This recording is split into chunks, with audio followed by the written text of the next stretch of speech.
Hello दोस्तों, रोशनी education point में आप सभी का स्वागत है। हम लोग एनसीईआरटी सार संग्रह से पॉलिटिकल साइंस देख रहे हैं, जिसमें आज का टॉपिक है केंद्रीय मंत्रिपरिषद।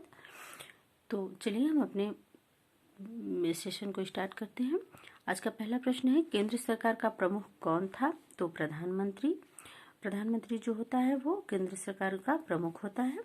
प्रधानमंत्री की नियुक्ति किसके द्वारा की जाती है? तो राष्ट्रपति के द्वारा की जाती है। भारत का प्रधानमंत्री बनने के लिए न्यूनतम आयु कितनी होनी चाहिए? तो 25 वर्ष। यदि भारत के प्रधानमंत्री संसद के उच्च सदन में के सदस्य हों तो वे अविश्वास प्रस्ताव की स्थिति में अपने पक्ष में मत नहीं दे सकते हैं। अगला प्रश्न है, संसदीय शासन व्यवस्था में वास्तविक कार्यपालिका शक्ति किसके अधीन होती है? तो प्रधानमंत्री के। लोकसभा में अविश्वास प्रस्ताव प्रस्तुत करने के लिए लोकसभा सदस्यों की न्यूनतम आयु कितनी होनी चाहिए? तो लोकसभा सदस्यों की न्यूनतम कितनी संख्या होनी चाहिए? तो 50 होनी चाहिए। भारत का प्रधानमंत्री सामान्यतः किस सदन का सदस्य होता है? तो लोकसभा का सदस्य होता है। लोकसभा राज्यसभा का सदस्य भी प्रधानमंत्री बन सकता है।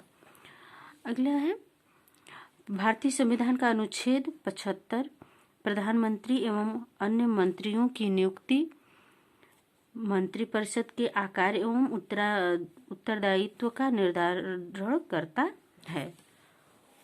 अगला, मंत्रिपरिषद में कुल मंत्रियों की संख्या प्रधानमंत्री सहित लोकसभा के सदस्यों की कुल संख्या के 15% से अधिक नहीं होनी चाहिए। यह प्रावधान किस संविधान संशोधन द्वारा किया गया है? तो 91वां संविधान संशोधन 2003 के द्वारा ये प्रावधान किया गया है। संसद का सदस्य नहीं होने पर कोई व्यक्ति अधिकतम कितने वर्ष तक केंद्रीय मंत्री रह सकता है? तो 6 माह तक। अगला प्रश्न है, केंद्र में मंत्रिपरिषद सामूहिक रूप से किसके प्रति उत्तरदायी होता है? तो लोकसभा के प्रति उत्तरदायी होता है।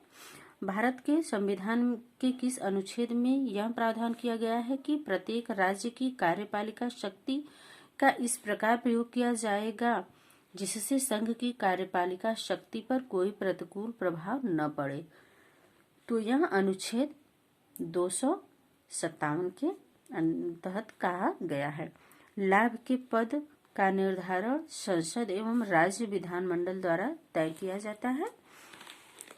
भारतीय राजनीतिक व्यवस्था में कार्यपालिका किसके अधीन कार्य करती है? तो विधायिका के। पंडित जवाहरलाल नेहरू की कैबिनेट में पहले गृह मंत्री तथा बाद में रक्षा मंत्री कौन बने? तो कैलाश नाथ काटजू बने थे। और स्वतंत्र भारत के प्रथम वित्त मंत्री CRK खड़गुमन शेट्टी थे।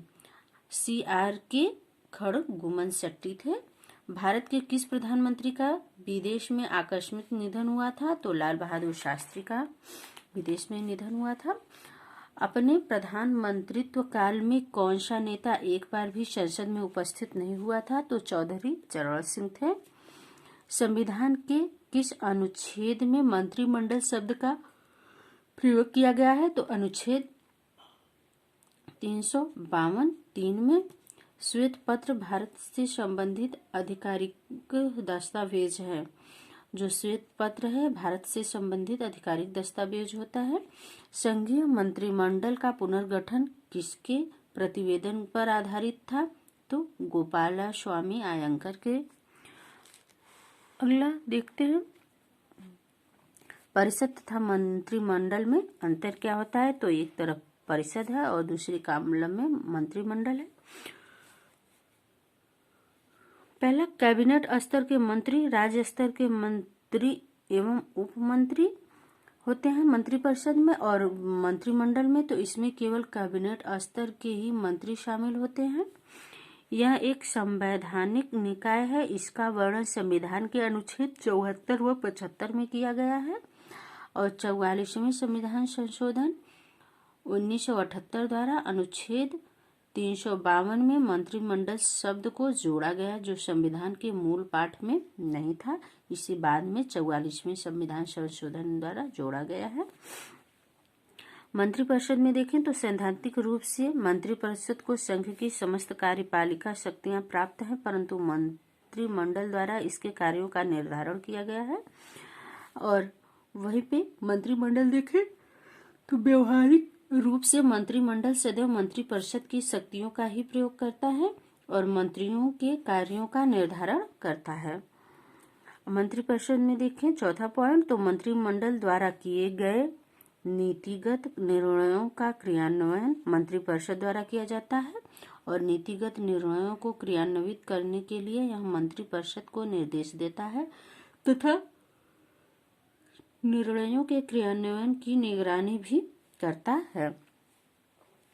मंत्रिपरिषद सामूहिक रूप से लोकसभा के प्रति उत्तरदायी होता है।